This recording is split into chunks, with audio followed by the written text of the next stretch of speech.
Congratulations to those of you who are expecting and to those of you who just delivered, adopted, or are taking care of a new baby. What an exciting time for you and your family. Hi, I'm Joan London. You may know me as a journalist, book author, or entrepreneur, but the most challenging and rewarding job I've ever had is being a mother. Parenthood is a time filled with both enormous excitement and a little anxiety.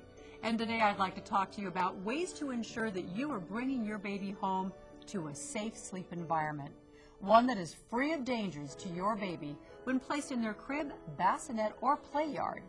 We can help you today with some tips on preparing a safe sleeping environment for your baby from the U.S. Consumer Product Safety Commission and the organizations Keeping Babies Safe and the American Academy of Pediatrics. Learn the steps to ensure a safe sleep environment for your baby. Empower yourself with information and be aware of how to access recall information that could affect your safe sleep choices. Over the next few minutes, we will hear from experts, including the chairman of the U.S. Consumer Product Safety Commission, the president of Keeping Babies Safe, and the president of the American Academy of Pediatrics. Together, we've teamed up to help you find ways to make sure that your baby is sleeping in a safe environment. First, we'll hear from Inez Tenenbaum, chairman of the U.S. Consumer Product Safety Commission. Thanks, Joan. We at the Consumer Product Safety Commission are working hard to make nursery products such as cribs, bassinets, and play yards safer than ever before. To do this, we are creating strong product standards for cribs and other nursery products, doing away with the traditional drop-side crib design, as these have been involved in far too many tragedies involving infants and toddlers. Working to make sure companies who make nursery products follow strong new safety standards. Recalling products that pose a danger to babies, and doing all we can to help your baby have a safe sleep. Now let's see what a baby's safe sleep environment looks like. The safest place for your baby to sleep is in a safe crib, bassinet, or play yard.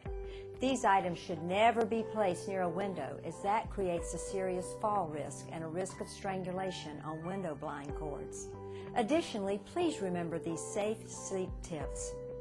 To reduce the risk of SIDS and suffocation, place your baby to sleep on his or her back. Do not place your infant to sleep on his or her side, because that is an unstable position and the infant will tend to flip onto the stomach. This is an important recommendation from the CPSC and the American Academy of Pediatrics. Never place your baby to sleep on top of pillows or comforters. Remove these items from the crib.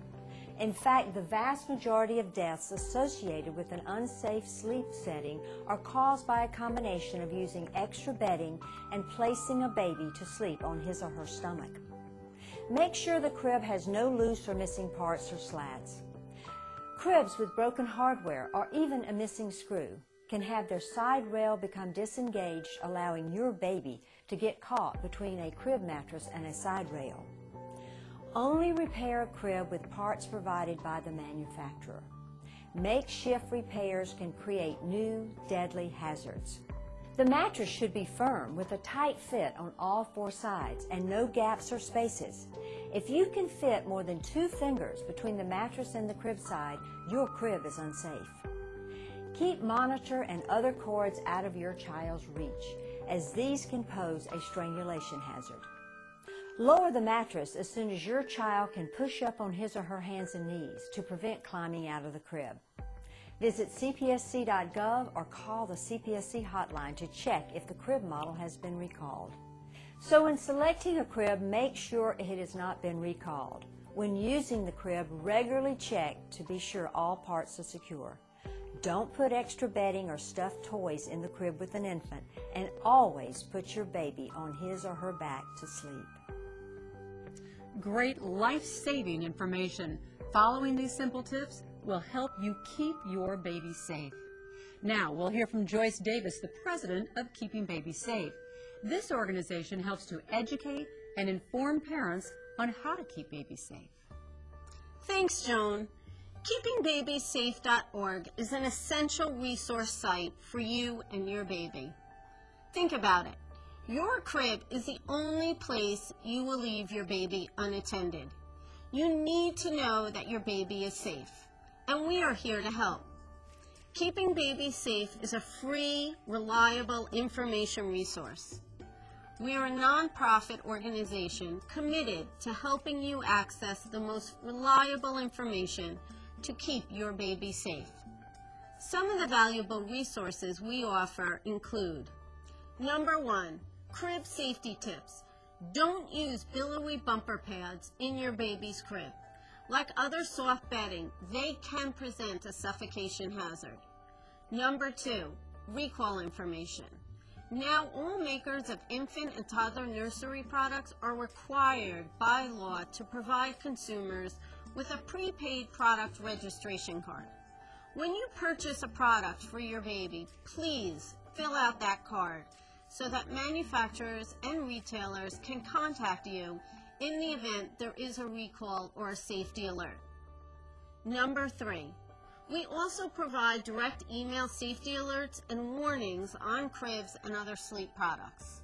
So, continue to be vigilant about routinely assessing what is safe with help from our website.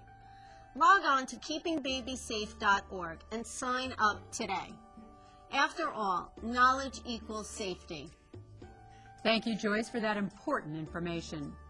One person who will become your best advisor in the first month is your pediatrician or healthcare provider.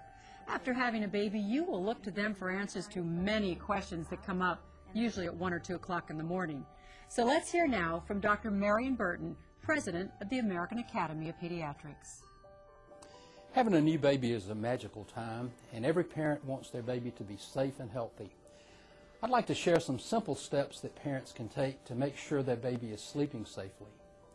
First and foremost, always place your baby on her back to sleep.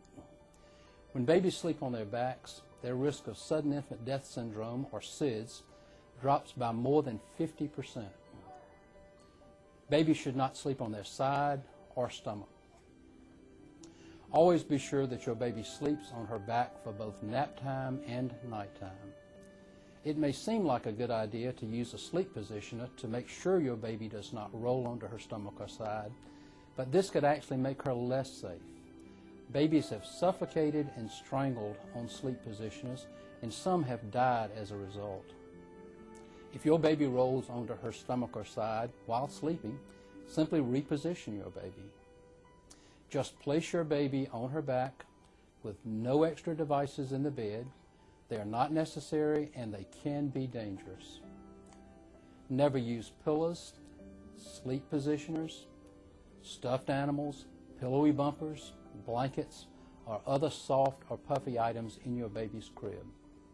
Soft bedding can end up over her face and block her breathing. Save those crib bumpers, quilts, and other soft beddings until your baby is older. A better solution for keeping baby warm is an infant sleeper or wearable blanket that zips around your baby and can't ride up over her face. Your baby should have her own crib with a firm mattress that fits the crib tightly and a fitted sheet. The safest place for your baby to sleep is in the room where you sleep, but not in your bed. Some studies have shown that giving your baby a clean, dry pacifier reduces SIDS rates. Never smoke around your baby. When your baby is awake and active, you can put her on her tummy to build strength and learn to roll. But always move her to her back if she is going to take a nap. Finally, talk to your pediatrician about any other sleep issues your baby may have. Advice may be different today from when your relatives or friends had babies. Your pediatrician can give you reliable advice about how to help your baby sleep safe and sound, so you, as a parent, can too. Thank you, Dr. Burton. As you may have already learned, having a baby can be costly, and one way you may consider saving money is to purchase a crib secondhand or get a crib from a family member. But this can create a danger for your baby because you don't know the condition of the crib or what might have ever happened to it before you got it. There could be loose or missing hardware, the joints may be dried out, or other hidden hazards that you can't see. And you may not know whether or not the crib was ever recalled. For these reasons, newer generally is better, and also safer when it comes to cribs and nursery products. So let's review the steps that you can take to make sure that your baby stays safe. Check to see if the crib you plan to use has been recalled. If buying a new crib, bassinet, or play yard, be sure to fill out the product registration card so that you can be notified directly if there are any problems. Always place your baby to sleep on his back. Never use extra padding under baby, such as pillows, blankets, or thick comforters. Do not try to fix a broken crib. Use a firm, tight-fitting mattress. Regularly check the crib for loose, missing, or broken parts or slats. Positioning devices are not necessary and can be deadly. And check with your pediatrician for other ways to prevent sudden infant death syndrome. To stay informed on the latest safety information and to receive free recall alerts, visit cpsc.gov, keepingbabysafe.org, and aap.org. We would also like to hear from you. If you have any concerns about a product that could pose a danger to an infant or child, contact CPSC at 800-638-2772. And now, we hope that you and your baby can have both a good night's sleep and a safe sleep. Sweet dreams.